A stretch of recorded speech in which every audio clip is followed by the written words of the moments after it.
নমস্কার বন্ধুরা, welcome back to my channel Princy বিশ্বাস চ্যানেলে তোমাদের অনেক অনেক ওয়েলকাম।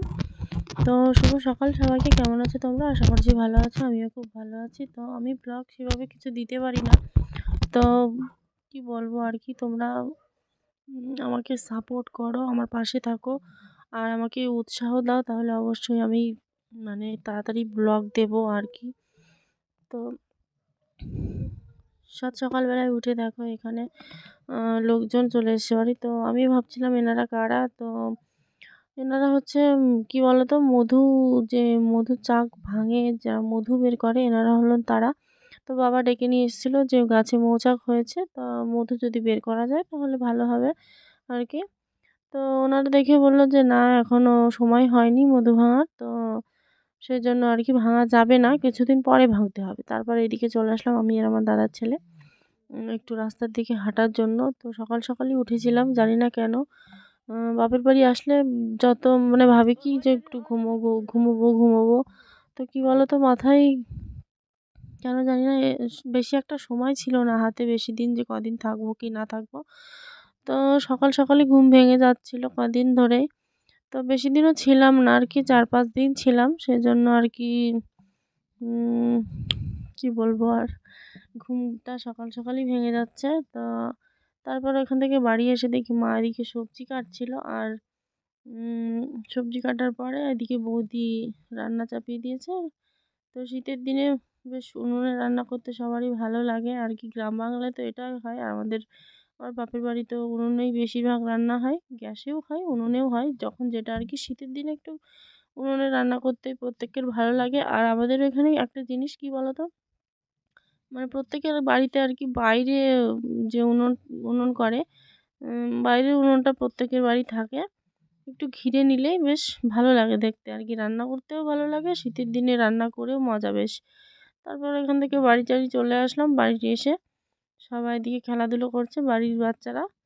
তো এখানে আমাদের বাড়ি 4-5টা তো বাচ্চা আছে, আর এদিকে পাশের বাড়ির অনেকগুলো। তো একটা সেই কি বলবো, হই হুল্লোড় সবসময় লেগে থাকে, বেশ ভালো লাগে। তো আমার মেয়ে প্রিন্সি ও এত একা একা থাকে, ওর একটু আম প্রথম প্রথমে একটুখানি কেমন লাগছিল, অনেক দিন পর মামার বাড়িতে এসছে। তারপরে ঠিক হয়ে গেছে। তো ও একটু জড়াজড়ি কম পছন্দ করে। আর ওরা তো সবাই কি ধরতে যায় ওকে, খেলতে যায়। ও প্রথমে বুঝতে পারছিল না, ও প্রথমে একটুখানি বিরক্ত বোধ করছিল, তারপর ঠিক হয়ে গেছে কয়েকদিন থাকার পরে। তারপরে এখানে আমরা দুপুরবেলা খাওয়া দাওয়া করে আমরা একটু বাজারের উদ্দেশ্যে বেরিয়ে পড়েছি, আমি আর আমার মা আর প্রিন্সি। তারপরে অটো করে আমরা বাজারের দিকে যাচ্ছি। তো তোমরা ব্লগটা শেষ পর্যন্ত দেখতে থেকো, আর অবশ্যই আমাদের পাশে থেকো। আর এদিকে হচ্ছে এখানে যে লোকজনের ভিড় দেখতে পাচ্ছ, এটা হচ্ছে তিওটো। এখানে হচ্ছে ছিন্নমস্তার মেলা। তো এটা ছিন্নমস্তা বলতে বোঝায় হচ্ছে মা কালীর একটা রূপ আর কি, যেটা হচ্ছে গলা কাটা থাকে যেই মা কালীর আর কি। তো এখান থেকে আমরা চলে আসলাম অন্য রাস্তা দিয়ে, রাস্তায় প্রচণ্ড ভিড় ছিল। তারপর এখানে এসে তো সোনার দোকানে এসে দেখি সোনার দোকান বন্ধ। তো আমাদের মাথায় একদমই ছিল না যে আজকে মঙ্গলবারের দিন সোনার দোকানটা বন্ধ থাকে। তো যাই হোক, ওইখান থেকে কী করব, তারপর চলে আসলাম এই বৌদির বাড়িতে।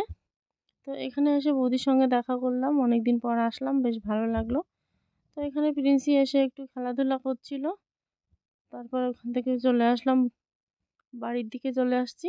তো এখান থেকে অটো ধরে চলে এসেছি আবার এই ছিন্নমস্তার মেলায়। তো দেখো কতটা ভিড়, আর শনি মঙ্গলবারে বেশি ভিড় হয়, কারণ শনি মঙ্গলবারে হচ্ছে মানুষের মানসিক পুজো থাকে। আর মেন জিনিসটা কি বলতো, এখানে হচ্ছে মানসিক পুজো থাকে, আর আরও অনেক মানুষ মানসিক করে যে পাঠা বলির যে ব্যাপারটা হয়। তো সবাই এখানে এতটা ভিড় দেখতে পাচ্ছ। তো আজকে এতটাই ভিড় হয় যে পাঠাবলি দেখার জন্য লোকজন এত ভিড় করে, এত ভিড় হয়, গায়ে গায়ে লেগে থাকে এরকম একটা ব্যাপার। তো এইটা একটু দুপুরের টাইমটা ছিল, তো সেই জন্য আর কি ভিড়টা এখন কম দেখা যাচ্ছে। তো মেলার এদিকে ভীষণ বড় মেলা, ভীষণ বড় মেলা, 1 ঘন্টা ধরে ঘুরলেও শেষ হবে না, এত বড় মেলা। তো এখান থেকে আমি আর মা একটু মেলার ভেতরের দিকে যাওয়ার চেষ্টা করছিলাম, যে যাই দেখি একটু ঘুরে আসি। তো সেরকম কোনো ইচ্ছে ছিল না যে আজকে ঘুরবো, তো সেইভাবেও আসিনি। তো আজকে এসেছিলাম একটা ওই অন্য কাজের জন্য, মানে সোনার দোকানের কাজের জন্য এসেছিলাম। তো সেটা আর হলো না, সেই জন্য আর কি আমরা এখান দিয়ে হালকা করে একটু ঘুরে গেলাম। তো এখানে মা প্রিন্সিকে নিয়ে একটু এদিকে আসলো, তো প্রিন্সি এখানে একটা খেলনা পছন্দ করেছে, তো ওইদিকে একদম ঠেলে নিয়ে চলে যাচ্ছে মাকে নিয়ে। তো মা ওদিকে ওকে নিয়ে খেলনাটা কিনতে যাচ্ছিল, আর আমি পেছন পেছন আসছিলাম। তো প্রিন্সি তো একটা সাইকেল দেখেছিল, মানে প্লাস্টিকের যে খেলনা সাইকেলগুলো হয়, সেই সাইকেলগুলো দেখে একদম পাগল হয়ে গেছে। সাইকেলটা নিতেই হবে নিতেই হবে, কোনো কিছু মানে কোনো কথাই শুনতে চাচ্ছিল না একদম, মানে তারপরে মা এখানে দাঁড়িয়ে ওকে সাইকেল কিনে দিল। তারপর আমার মেয়ে ঠান্ডা পুরো, মানে কি বলবো, পাগল হয়ে যাচ্ছিল। আর এরকম কি বলো তো, মেয়ে মানে ও জন্মের পরে এখনো মেলা সেইভাবে ও মেলায় টেলায় ঘোরেনি তো, আর যেখানে যা দেখছে, প্রথমে কিনলো একটা ব্যাট বল, তারপরে কিনলো এই সাইকেলটা। তারপর আবার মেয়ে চুপ করলো। তারপরে আমি এদিকে একটু ক্লিপ দেখছিলাম।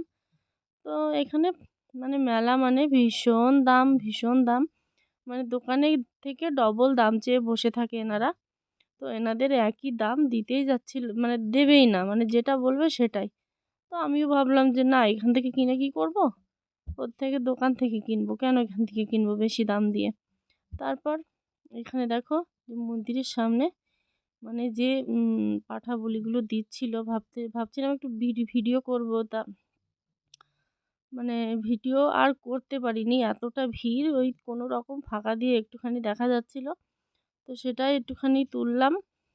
আর এদিকে দেখো পাঁঠা বলি যখন দিতে আসে এনারা, তখন আর কি মানে এমনভাবে নাচতে নাচতে, আর লাঠি নিয়ে নাচ করে, আর বড় বড় রামদাই বলে আমাদের এদিকে, এই রামদাগুলো দিয়ে এক এক কোপে ছাগলের মানে গলাগুলো কেটে দেয়। আর এতটা খারাপ অবস্থা মেলার, মানে কি বলবো, কিছু বলার নেই আর। মানে যেদিকে তাকাচ্ছি সেদিকে শুধু রক্ত আর রক্ত, মানে রক্ত দেখলেই মানে যে কোনো মানুষ মাথা ঘুরে যাবে আর কি। তো মানে চারিদিকে রক্তর বন্যা বয়ে যাচ্ছে। তো আমার মা দেখে একটু শরীর খারাপ করছিল, আমার মা দেখে একটু মানে কি বলবো, ওনার এমনি শরীরটা ভালো না। তো কিছুদিন আগেই মায়ের শরীর খারাপ ছিল, ভীষণ শরীর খারাপ ছিল, যে জন্য আর কি চেন্নাই পর্যন্ত নিয়ে যেতে হয়েছিল, বাঁচানোই মানে কষ্ট হয়ে যাচ্ছিল, এরকম একটা অবস্থা। আর এদিকে প্রিন্সিকে নিয়ে বাবা একটু নাচানাচি করছিল আর কি। তো প্রিন্সি তো ভীষণ লজ্জা পাচ্ছিল, ভীষণ লজ্জা পাচ্ছিল। তো ও মাঝে মাঝে একটু হাত তুলে নাচছিল, তো ওর একটু হাসি আসলে না, ও যখন লজ্জা করে হালকা হাসে, আবার হালকা একটু গালটা বেঁকায়, ওর খুবই লজ্জা করে তখন, ও ভীষণ লজ্জা পাচ্ছিল। তো কেমন লাগলো ভিডিওটি তোমাদের অবশ্যই কমেন্ট করে জানিও, আর ভালো লাগলে সাবস্ক্রাইব করে অবশ্যই আমাদের পাশে থেকো।